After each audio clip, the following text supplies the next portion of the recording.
just chime in when he's ready. So I just wanted to know if you knew he was coming or not. Okay, we're going to go ahead and get started with the meeting today. I think we have everybody here. This is our final meeting of the year. I can't believe it's almost is at the end and almost the end of the year, but also our final meeting. And I'll say a couple words at the end of the meeting. We have no consent items. Councilmember Jurinsky, do you have approval of the minutes? I approve. Okay, I approve as well. So if you could forward those over, I will get those signed. We have Heather Stoffer, and Heather, thank you for coming to our meeting.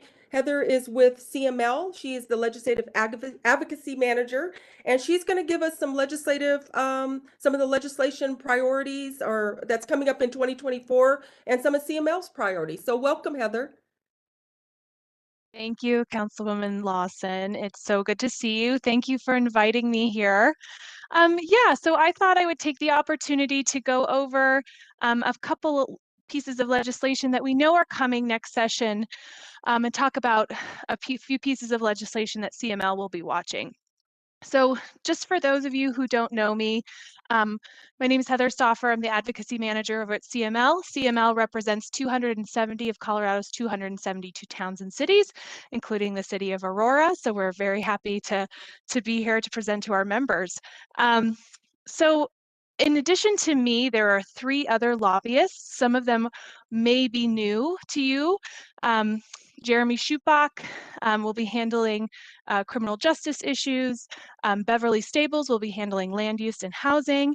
And Elizabeth Haskell will be handling taxes and employment issues, among others as well. So those may be some new names to you as well.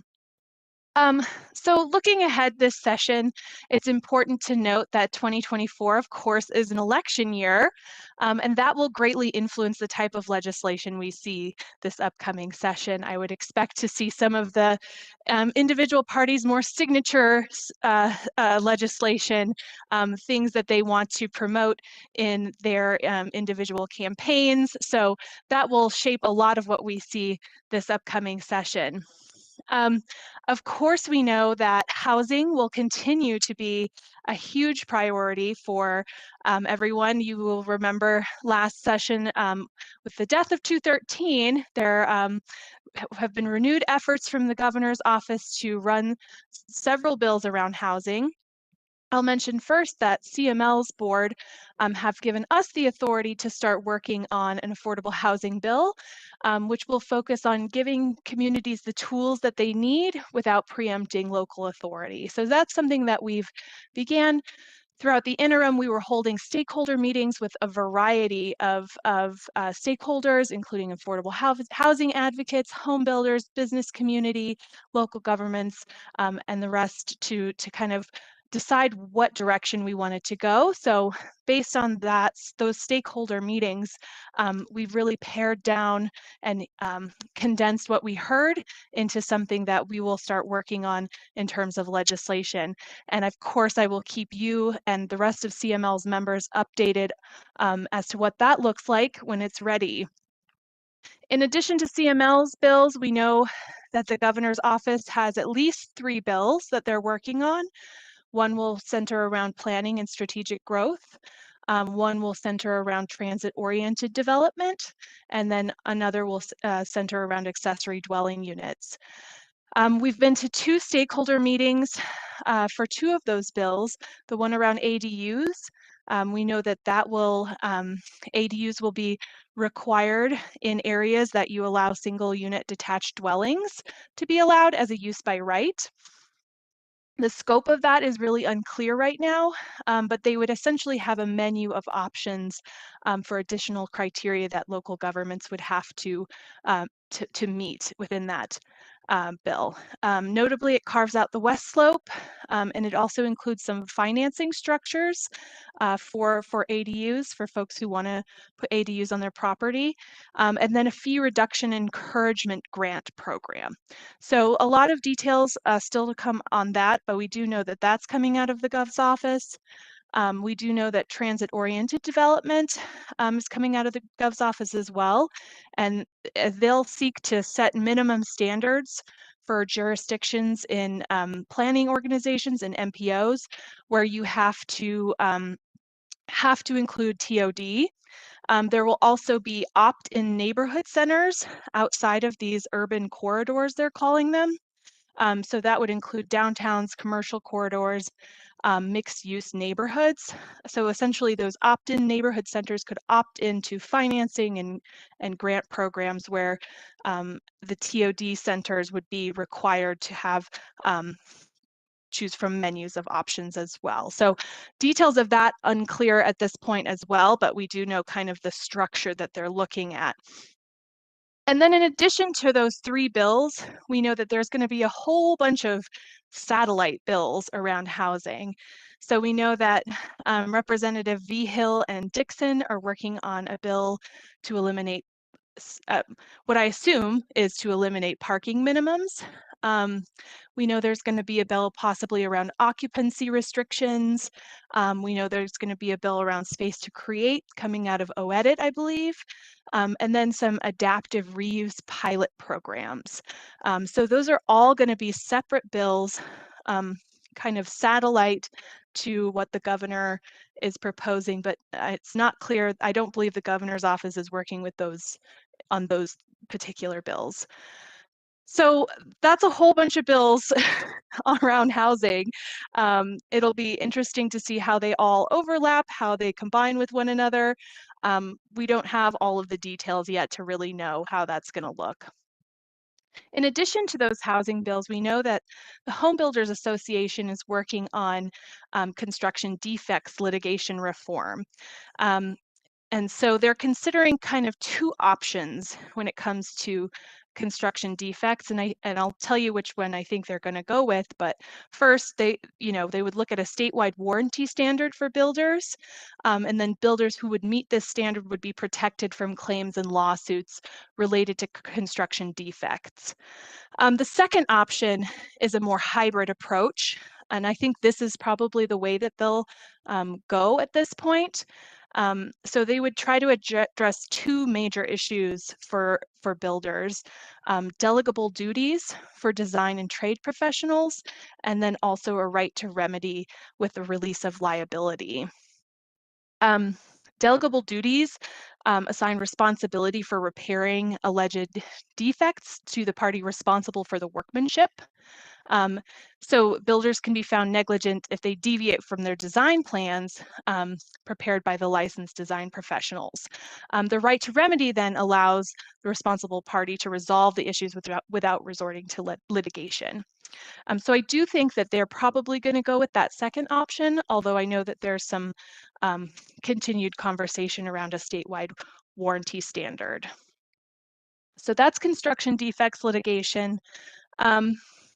In terms of beer and liquor, CML, we do anticipate several issues impacting local licensing.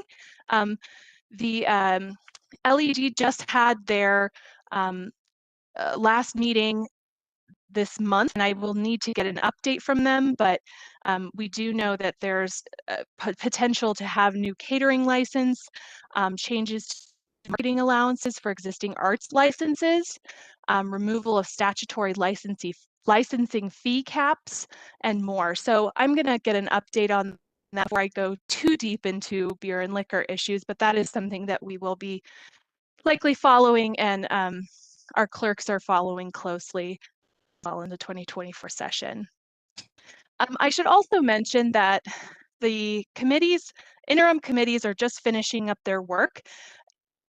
Interim committees can propose between 5 and 10 bills each, and those bills really, they have to pass with a 2/3 majority, and those really are seen as kind of bills that should have an easier time going through the process because they've already been vetted by a committee, and they have presumably bipartisan support.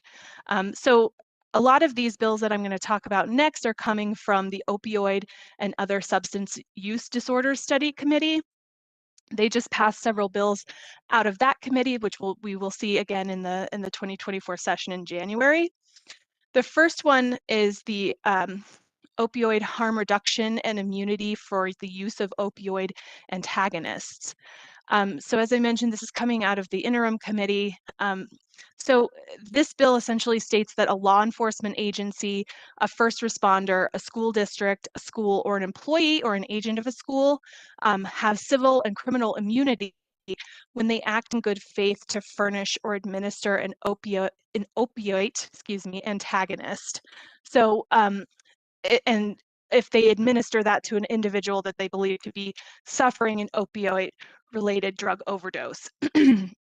The bill also creates an exemption to the prohibition on possessing drug paraphernalia for the possession of a drug paraphernalia crime that a person receives. If the person receives an approved syringe from an exchange program or from a program carried out by a harm reduction organization. So they would not receive that possession of drug paraphernalia charge if they were to be caught with a syringe from an exchange program. We are seeking additional amendments on that just to ensure that whatever syringes they are considering to be from an exchange program or a harm reduction organization be properly labeled so that there's no question as to whether this person got it from one of those organizations. So we'll be seeking some amendments on that, but CML's board did vote to support if that is amended. I'll just mention one other bill coming out of that committee, the harm reduction centers. And actually, I should say it's not coming out of the committee.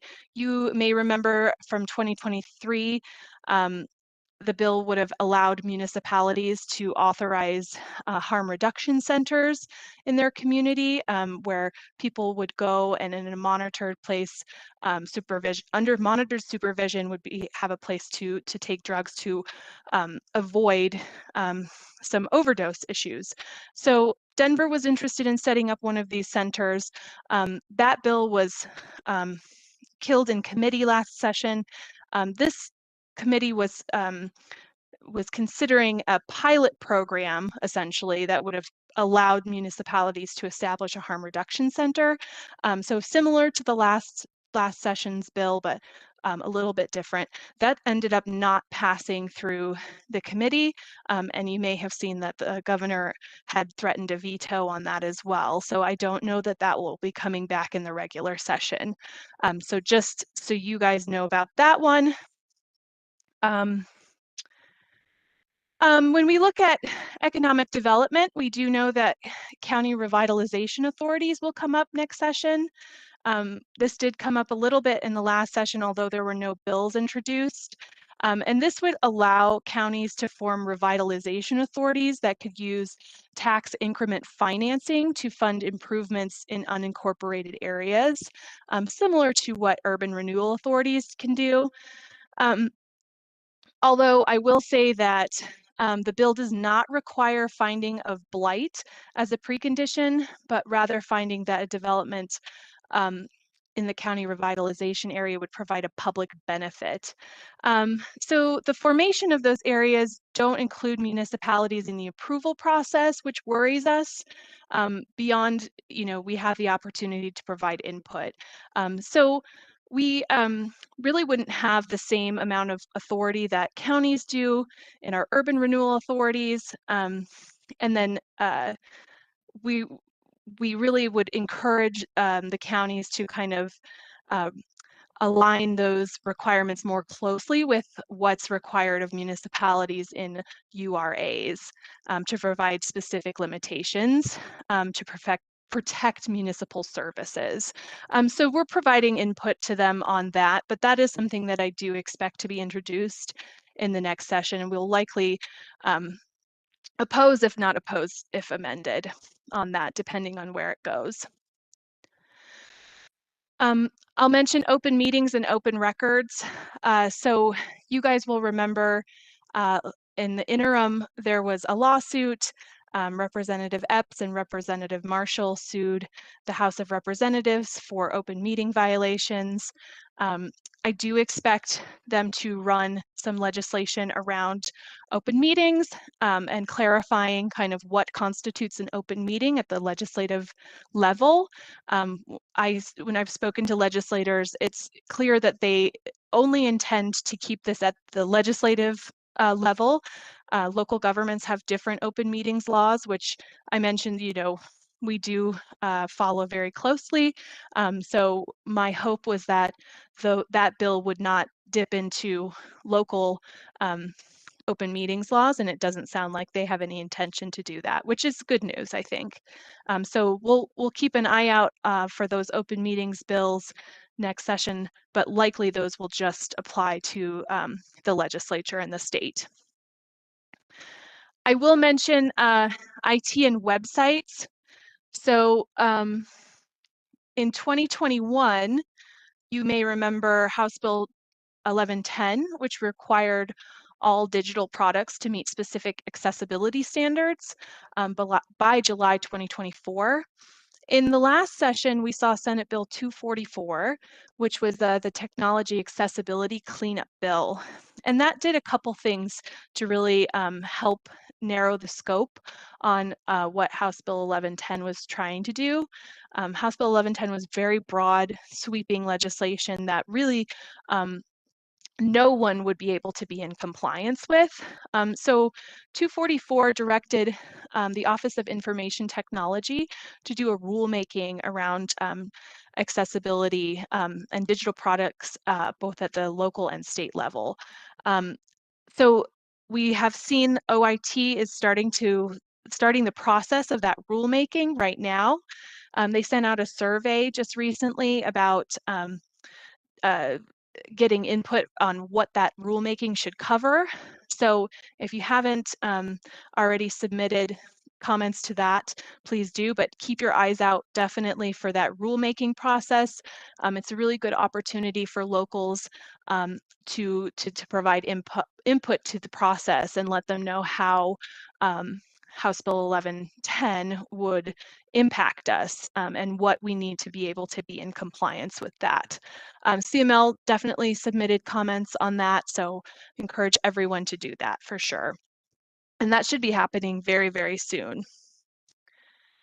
I will mention in the sustainability space, one rulemaking to keep your eyes out for, the AQCC, Air Quality Control Commission, has scheduled a rulemaking around lawn and garden equipment, and that's going to take place December 12th through the 15th. There are two competing proposals in that rulemaking. One is by the Air Pollution Control Division, and the other is by the Regional Air Quality Council, RRAC. So the APCD's proposal would establish new regulation establishing in-use restrictions on lawn and garden equipment for local governments. And this would apply to gas-powered lawn equipment and garden equipment for local governments, I should specify. And that would apply use from June 1st to August 31st and would have limits on use from June 1st to August 31st for local government agencies beginning in 2026. The RRAC proposal would similarly apply to local governments, but would begin in 2025. It would also prohibit the sale of gas-powered push and handheld equipment in the state's non-attainment area.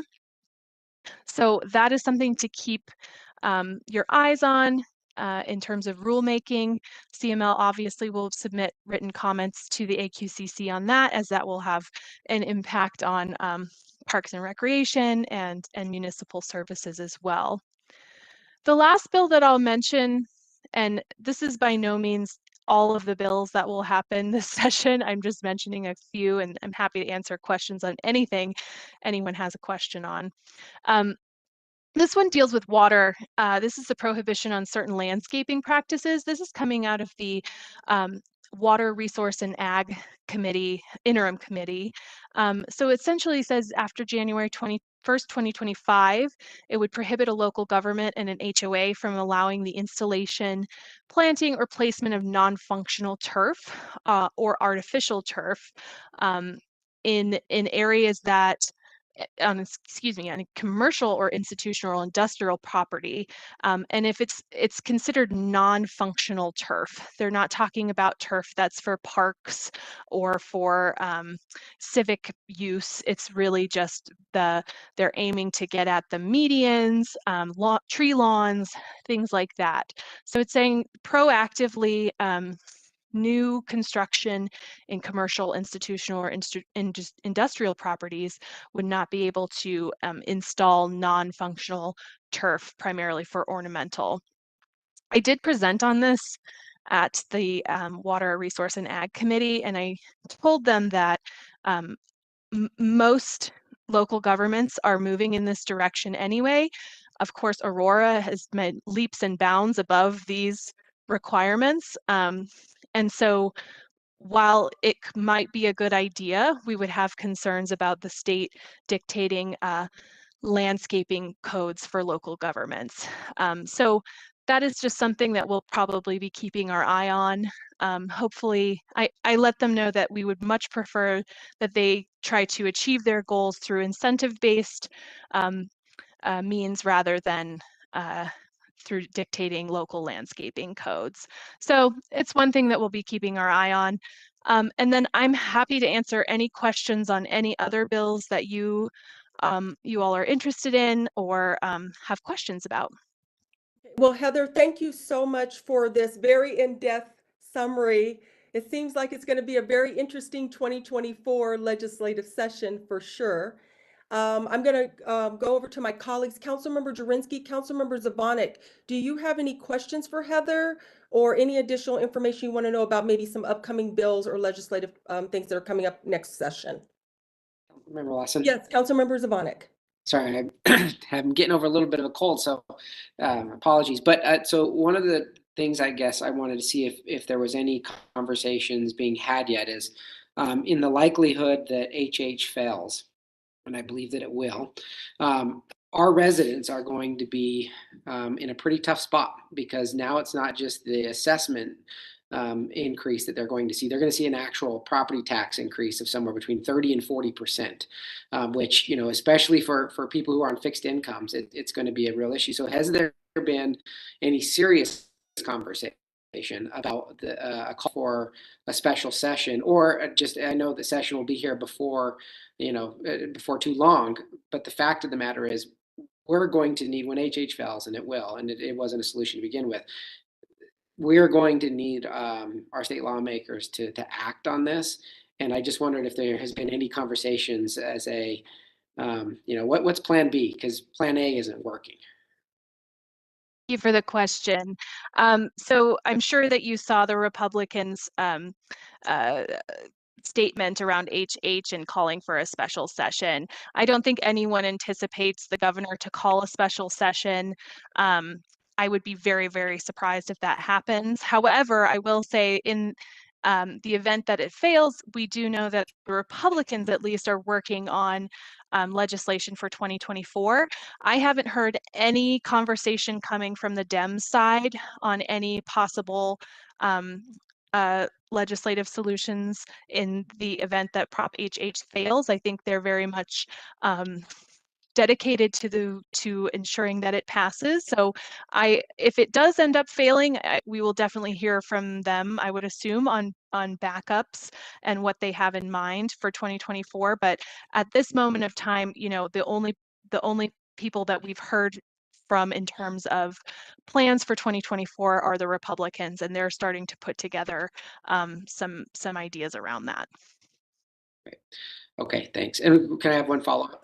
So one of the other topics that we've talked a lot about this past year, and we had a presentation maybe a few committee meetings back about the juvenile bed situation. And I just wondered if there was, you know, getting ahead of it, because last year we ran into it kind of late in the session, but making sure that there is either some additional flexibility created or I think our preference would be an elimination of the cap altogether. But if that's not going to happen, if there's going to be some additional flexibility created to create space in the areas that need it, and you know, taking it from places that maybe not need as much. I just wondered if there was any update on thinking toward that going in the future. I know that, again, we had somebody come and present. It sounds like they were thinking about it, but from the legislative side, is there any movement that you've seen?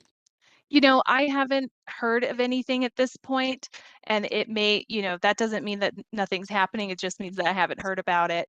And I see Cami and Tatsi on here, so that you guys may have more information than me on that aspect, but I haven't heard of it. I haven't heard of anything yet. Yeah. And then Tatsi and Cami, we'll get to that when we get to the state stuff. So let's just kind of, yeah, we can finish up with the CML presentation. Councilmember Zvonek, do you have any additional questions? That's Okay, it. Thanks. Councilmember Jurinsky, do you have anything? Okay, and Heather, okay, 1 minute, George, let me just ask this one quick question. I just had a question in general about, I know that the governor gave his press conference on the budget, and there's going to be a lot of, I guess, some additional public safety bills.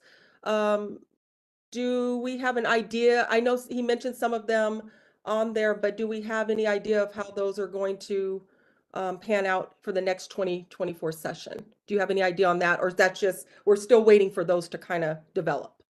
Great question, Councilwoman Lawson. I have not heard details on that, although I did see them in his presentation, and it's something that we will be working to get details on for sure. Okay, because it looks like there's some significant amount of money that's going to go towards public safety. So Yes. it'd be interesting to see what kind of bills are going to come out of that. So I'm Yes. definitely going to be interested in that for sure. You and me both. Thank you so much, Heather. I look for, I've been working with you on CML for a while, so it's good to have you come to our committee meeting, and I really do appreciate your time. Thanks for inviting me. I appreciate it. Okay, thank you. Have a wonderful weekend. Bye. Okay, our next one. Hi, Lori. We have our federal legislative update. Hi, good afternoon, everyone. A couple updates. The House now has a speaker. I think, as I told you in the last FSIR meeting, the House voted by 218-208 to remove Speaker Kevin McCarthy from California. It's taking a couple weeks for the House to select another speaker. I'm sure you've been seeing this in the press. It's taken exactly 2 weeks. First, they nominated Congressman Scalise of Louisiana, who was in leadership, but after several votes that did not go his way, he withdrew. Then Congressman Jim Jordan of Ohio ran, and he was considered by 4 rounds, and he did not have enough votes. Then they had 9 additional people compete for it, including Congressman Mike Johnson, and he was selected on October 24th, the overwhelming majority. He's a new member. He has not really been in the public eye, but as you know, Congressman Ed Perlmutter joined our firm a couple of years ago, and he has a great relationship with Congressman Mike Johnson, and they seem to be good friends. So we do have an in with him. For appropriations, the House and Senate have been working through the appropriations bills. Now that the Speaker, the House has been able to move. So far, for 5 of the 12 appropriation bills that either passed the House or the Senate, including a couple bills where your earmarks are. On the House side, the Interior bill has passed, and that's one where the water services line was included for war and water. And then on the Senate side, the transportation HUD has been considered, and that's where several of your earmarks are as well, including the library. And then also the water system improvements was also included on the Senate side. The House and Senate are going to consider looking at appropriation bills over the next 2 weeks. We're operating under a continuing resolution, otherwise known as a CR, because Congress was not able to pass all 12 bills for the end of the fiscal year on October 31st. That CR ends on November 17th, the Friday before Thanksgiving. The new speaker has indicated he would like to extend funding for the federal government either January or April. The Senate has not given its opinion yet on where they think that's going to go. So we should see over the next couple of weeks when the federal government has been extended to. So any questions? Councilmember Zvonek, Councilmember Jurinsky, do you have any questions about Lori's legislative update? I don't see anything. Doesn't look like anything. One more thing I forgot to mention, Congressman Perry has offered several amendments to the House Transportation Bill that are going to be considered next Tuesday. There are amendments to cut the Capital Investment Grant Program I know you are closely looking at that as you're considering light rail and BRT into Aurora, and also wants to cut transit-oriented development grants, which you and Denver have also looked at. We're closely monitoring that amendment, but I know even if it passes the House, the Senate will not allow it. But this is just an FYI since CML just mentioned the importance of TOD. Okay. All right. It doesn't look like there's any questions from my committee members and none from me as well, Lori. So thank you so much. I appreciate the update. And City Council Member Lawson, I don't know if Liz has had a chance to speak with you, but I am going to the National League of Cities in Atlanta. Okay. And I should be arriving about the same time you are on Wednesday. I'll be there in time for the transportation meeting, so we can discuss offline, making sure we touch base. Okay, that'll be fantastic. I appreciate those updates, so I could be prepared for my meeting. So thank Absolutely. you. And let me know. We can also discuss if you want briefing materials ahead of time. Okay, that'll be great. Okay, thank you so much. Before we get to the state legislative update, George, you had your hand up, and I apologize for not acknowledging you. So I'm going to allow you to speak. Oh, thank you, Councilmember Lawson. I was going to ask a question Oh, of CML, so I'll address it separately. It was about accessibility to see if they were going to take another go at changing the language, but I think she's off. So, okay, my apologies for no that. worries. Okay. All right, so we're going to go to our next item, which is the state legislative update. It looks like we have Cammie and Tatsi, and I know Peggy is out of town, so we appreciate you both being here. Of course. Great. How are you all? Thank you for having us. I'll kick this off. Heather did say a number of things that I was going to say, so we'll try not to repeat too much, but the 2024 legislative session begins in 68 days, and it's really hard to imagine that it is coming up that fast. As Heather mentioned, the 2023 interim committees wrapped up, and the bills they approved will be heard in Legislative Council November 15th. Excuse me. On that date, the committee will either approve the proposals for introduction in January, or the committee will kill the bills.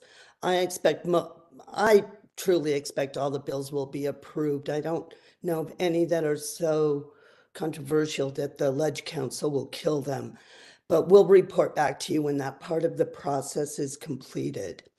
Of note, and it has been in the news, and Heather touched on this, the Opioid and Other Substance Use Disorder Study Committee did not move forward its bill to allow local governments to authorize supervised drug use sites.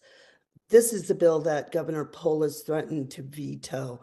I believe that Heather was speaking of another bill, but I would not be surprised if one of the members of that committee didn't bring this measure forward on their own. Still think that it dies in the session because I don't know what could change in it to force the governor to sign it. And Council Member Lawson, at the last meeting, you requested any bills addressing youth and juvenile justice. And I'd like to bring up just a few that have been adopted since our last meeting. In the Recidivism Interim Committee, they met 3 times and agreed to 3 studies or task forces. But the one bill that addresses criminal and juvenile justice system would start a process study. The bill would require the Department of Public Safety to issue a request for proposals to study how individuals proceed through the various stages of the criminal and juvenile justice system. This piece of legislation was introduced in 2020, but did die on the COVID calendar. The Interim Committee for the Treatment of Persons with Behavioral Health Disorders in the Criminal and Juvenile Justice Systems adopted or approved 2 bills that address youth behavior and youth behavioral health. Bill 5, titled Youth Behavioral Health, the bill codifies the Crisis Resolution Team program administered by the Behavioral Health Administration and extends the program indefinitely and expands services available under the program. Another bill that moved out of that committee was factors for juvenile diversion programs.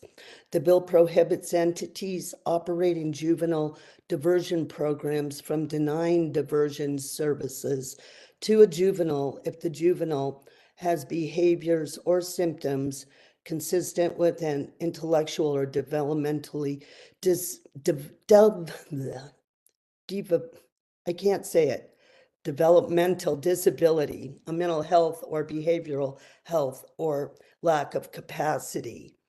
So those bills are moving forward. And for right now, those were the only ones that I could find that were coming out of any of the interim committees. But again, we'll send you a full report after the Ledge Council meets on the 15th. And Cammie is going to update on the state budget and wildfire matters review committees. And we're happy to answer any questions. And Councilmember Zvonek, I think we can do that after Cammie's report or now if you'd like. I guess Councilmember Zvonek had the question, since you're on the kind of the juvenile side or that part of it, do you have maybe an update for him regarding his question about the juvenile bed cap? I mean, Yeah, well, we've been working all summer on that, and nobody wants to take it on. The Democrat members of the House have deferred to Lindsay Doherty, who sponsored the bill that put the cap on the beds to begin with. And we will continue to work with others in this, but the DAs don't want to take it on. The law enforcement doesn't want to take it on. And it's just a matter of building a coalition if we can. But right now, others have more important issues than the beds. So we're still working on it, but right now, nothing. Councilmember any Zvonek, did you substance. want to respond or did you want to? Yeah, no, that's good to know, right? Because I think that I understand there are important issues, but I don't know that there's any more important than the violent crime that we're seeing across our state and in our community in Aurora. And obviously juvenile crime and violent juvenile crime is something that I think a lot of our residents and our constituents, so I'll be happy to help build a coalition as we go into the new year with DAs and finding sponsors in the legislature, because I get it. They have their 5 bills and maybe their issues are spoken for, but I'd be happy to to work on it from our end to make sure that it happens, because I do think it's important, and I think it's especially important for our community. I would not disagree with that. Our problem is the DAs don't want to take it on. The coalitions that we would build of supporters outside of the memberships, the legislative members. So yeah, we can talk about that offline too. And Councilmember Zvonek, I appreciate your leadership on that. I mean, just like with the court sharing, I mean, that took a little bit of time to kind of get some action on that. So I kind of see, this effort as well, maybe moving in that direction as well. So I think it's worth the effort. So, okay. Thank you so much, Tatsi, for that. And Cammie, we'll go over to you. So the governor earlier this week presented his budget proposal for the General Assembly, and that is required each November, and it really serves as a starting point to spur discussion, especially with the Joint Budget Committee. In his $38 billion budget proposal, he's looking to fully fund K through 12 education, and that would be the first time it would be fully funded since the Great Recession. He also called for a 6.5% increase in the general fund and noted his budget prioritizes housing and public safety, as you referenced, Councilmember Lawson. His budget, we don't have exact bill concepts or details, but the budget does call for $137 million for housing.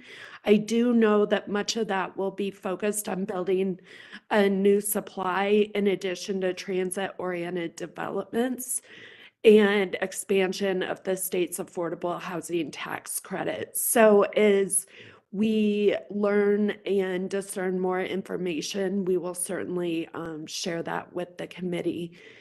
Excuse me, the budget also calls for $40 million in new crime prevention spending. But as Heather noted, and I'll note, we don't have specifics on that yet, but do know that those are a couple of his priorities. Lastly, he said that his proposal was presented based on current law, but if HH and II pass, he will offer a revised budget proposal in January. So time will tell how he plans to move forward with that. So I'll pause there before I go into wildfire committee. Councilmember Zvonek, Councilmember Jurinsky, do you have any questions for Cammie? Okay, Cammie, go ahead and continue. Okay. The Wildfire Matters Review Committee met earlier this week and approved 5 bills to move forward. I know that the city was interested in bills that would affect Aurora. I'll run through the 5 bills quickly and happy to provide more details or answer questions. Bill number 1 would study biochar and wildfire mitigation efforts. Bill number 2 is around an emergency management plan for individuals with animals. So that's really speaking to emergency management agencies addressing needs of individuals with animals when they are adopting emergency management plans. Bill number 5 will assist rural community wildfire-related grant applications. Bill number 6 is around local government disaster-related programs, and that bill is creating 2 programs to support local governments in wildfire risk mitigation. One is a slash removal pilot program, and the other is a post-disaster debris removal. And then the last bill is to extend outreach campaigns for wildfire risk mitigation. So I know I ran through those pretty quickly. I'm happy to answer any questions. Okay, is there any questions from Councilmember Zvonek, Councilmember Jurinsky? Okay, thank you, Cammie, for that update, and I appreciate it. We're gonna go to. Tatsi has one thing. Oh, okay. I'm sorry. Tatsi. Oh, that's okay. I just wanted to follow up on the HH question that Okay. Councilmember Zvonek had. It's my understanding that if HH does not pass, that there is no plan. Everybody that I talk to right now believes that all the Democrats who sponsored this and backed HH believe it will pass, and there is no plan. I was at a meeting for another client in Denver where the mayor was attending, and Mayor Johnston does not have a plan for anything past election day. They have to kind of revamp everything. I think that the Republicans immediately will again ask the governor for a special session, but I would have to agree with Heather. I don't believe that will happen. I don't think that he will move forward with that. So. Okay. Thank you, Tatsi, for that additional information. We're gonna have to go back, committee, because I did miss something on something that we will have to take a vote on. But we're gonna finish up the state legislative update first. Accessibility rulemaking. Michael, I'm sorry, we have you get presenting on that issue. I thank you. Council members, I'm Michael Bryant, the Public Relations Manager in the Communications Department. And this item is to seek council's allowance for city staff to provide comments to the State Office of Information Technology as they are going through their rulemaking process on the accessibility legislation that Heather had mentioned earlier. So we are anticipating those draft rules to be available in the next couple of weeks. And because of the expedited comment period for that rulemaking process, we're not expecting that there will be another Pfizer committee meeting before the end of that. So that's why we put together some items in your packet for areas that we would like to see clarification and guidance from the state rulemaking process. We're here for today just to see if you have any questions about that. Casey Cox from IT is here, Will Flowers, who is our digital and website accessibility coordinator, as well as City Attorney's Office, if you have any questions about that process. Okay, I guess the first thing, you're basically seeking approval from the committee to participate in the rulemaking process, correct? So let's address that question first.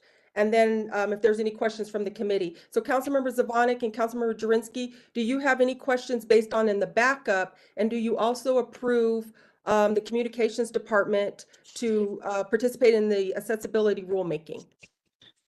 I don't have any questions and I'm fine with it. Okay, Councilmember Jurinsky. Same for me. Okay, I'm the same as well. So you have that moving forward. So we look forward to hearing about the update and what comes out of that. Great. Thank you very much. Thank you so much. So we're going to go back, committee, to there was something that we need to take a position on, and I did skip over, and I do apologize. Liz, I will let you go ahead and present on the safe banking. Thank you so much, Councilmember Lawson. So this is only one federal bill to take a position on. It's Senate Bill 2860, the Safer Banking Act. So the bill would provide protections for federally regulated financial institutions that serve state-sanctioned marijuana businesses. Essentially, this helps boost up marijuana businesses and their legality in the federal system. Staff is recommending a support position due to the improvements that will be done in this bill. And this is also in line with the city's 2023 priorities to address the conflict of federal and local marijuana laws. Okay. Councilmember Zvonek and Councilmember Jurinsky, do you have any questions, and do you support the position of the city to support this federal legislation? No questions and yes. Okay, Councilmember Jurinsky. Same for me. Me as well. Wonderful. Thank you so much. Okay, so now we're going to get back on track. So we're going to have the water update. Kathy. Good afternoon. Mine will be quick. It's informational only. It has been a busy week. On Wednesday, November 1st, the Wildfire Matters Review Committee passed 5 bills. Of those 5, 4 bills support healthy watersheds or wildfire response that Aurora Water will monitor. We may take positions next year. Cammie did a great job of overviewing those bills. And on Tuesday, October 31st, the Water Resources and Agricultural Review Committee had their final interim meeting. Of the 9 bills that committee approved, 6 of those involve water issues that we will monitor, and we may take positions next year. There is nothing that was of concern. The most significant topic of these was Bill number 6 with the long title Concerning the Conservation of Water in the State Through Prohibition of Certain Landscape Practices. It's also described as the non-functional turf bill, and Heather Stauffer did a good job of describing that bill earlier. Everybody's making my job super easy today. At Tuesday's hearing, Marshall Brown was invited to be part of the non-functional turf panel, along with CML, Denver Water, and Western Resource Advocates. The Aurora Water testimony focused on Aurora's experience, development, and implementation of Aurora's 2022 Water Conservation Ordinance, along with the support of passing Bill 6 out of committee. The bill did pass with a vote of 8-2. The intent of the bill is widely supported as the right thing to do and recognized as positive. As Heather mentioned, many entities are already water conservation conscious and headed in the direction of increasing water conservation measures. I am aware of some amendments already being discussed for the flexibility of local control, and there may also be some additional discussion on the use of artificial turf. The positive dialogue on water conservation across the state will continue as the bill gets introduced in session and expected to be further improved. Happy to answer any questions. Okay, Councilmember Zvonek, Councilmember Jurinsky, do you have any questions for Kathy on her update? Okay, none for me either. Kathy, thank you so much. I appreciate it. Thank you. Okay, and before we get to the end of the year wrap up with yourself and Liz, Judge Day, I forgot to ask you, did you have any updates? My apologies, I'm off today. No, not at all. Thank you. I appreciate it. And I just wanted to say thank you to this committee for this past year and all the hard work that the committee has put in. It was a crazy legislative session, and I know that we have one that's probably going to be just as crazy in 2024. So thank you. Appreciate it. Okay, thank you, Judge Day. Okay, we have our end of the year wrap up, and we have Liz and Kathy. You guys are up. Yeah, so we just wanted, Finale. so we just wanted to give a quick update on everything that the committee has been able to do this year, and we wanted to share our appreciation and thanks. We know it was a bit of a crazy session going forward.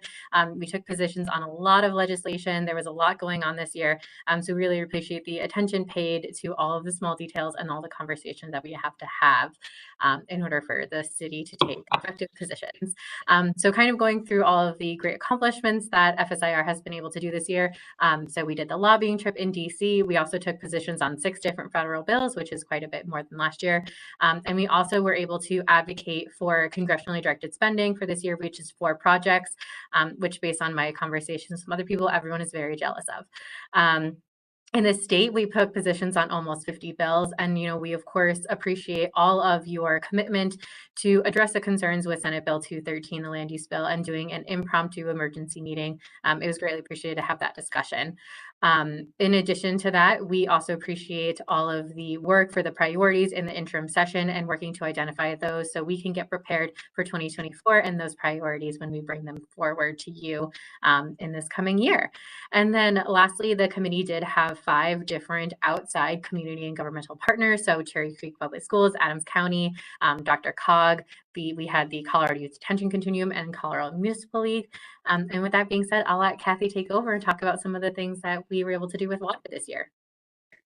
Oh, thank you. And first I want to say, I look horrible today, and I apologize. I forgot about FSIR. We're moving around offices today, and so I'm like in my moving clothes. So apologies. But more importantly, FSIR, you guys have been wonderful. You have supported Aurora Water just beautifully in 2023, and we really appreciate it. And when we came to you and asked if it was okay to go forward with the Aurora Water State Lobbying RFP, we were able to do that. You supported us opposing and amending the Colorado River Drought Task Force, and we were actually able to get one of our coworkers on the task force itself, so that was wonderful. And you've also supported us with the CDS requests. I can't say enough there. We've brought 3 projects forward to study session, and 2 of those projects now are on the lists. Cross our fingers that it makes it through. I don't know with CRs if they will this time, but we can be hopeful. And then also just with our education and outreach with the Aurora Water Tour, and then we hosted the C3 tour. Just thank you to FSIR. It was a busy, busy year. And I'm going to, are you guys done with, if there's any questions about the end of year update from my colleagues, I just want to say a few words before we sign off. Councilmember Zvonek, Councilmember Jurinsky. Nope, okay. Well, Thank you. first I just want to say, Councilmember Zvonek, Councilmember Jurinsky, thank you for hanging in there with me. I really appreciate everything, your participation, and this has been a very interesting past legislative session. It was great working with you both, and so I really appreciate you both. I would not have been successful again without Liz and Roberto, Kathy, Cammie, Tatsi and Peggy. She's not here. Thank you for all you guys have done at the Capitol. My success as a chair would not be great, would not even be successful without all of you. So I appreciate everything and all of the dedication you have been with our legislative priorities, as well as with this committee. And George, thank you so much for taking, providing your input on all the legal stuff. Judge Day, you know how I feel about you. Thank you for everything and your commitment to this committee. And Roberto and Liz, you guys have done a fabulous job. So I just want to say thank you to everyone. I love this committee. I've been the chair for many, many years. I know you guys are tired of seeing me all the time, but I really love this committee. And it's always been my favorite and would not be successful if it wasn't for all of you. So I just wanted to say that thank you and give you guys a hand. So thank you so much. Councilmember Lawson, thank you, and we look forward to having you back next year, and I'm confident that will be the case. Thank you, Councilmember Zvonek. I hope that is the case. So, well, if there's no other, we don't have another meeting, so hopefully I'll see you guys soon, and we're going to sign off, and I look forward to seeing everybody soon.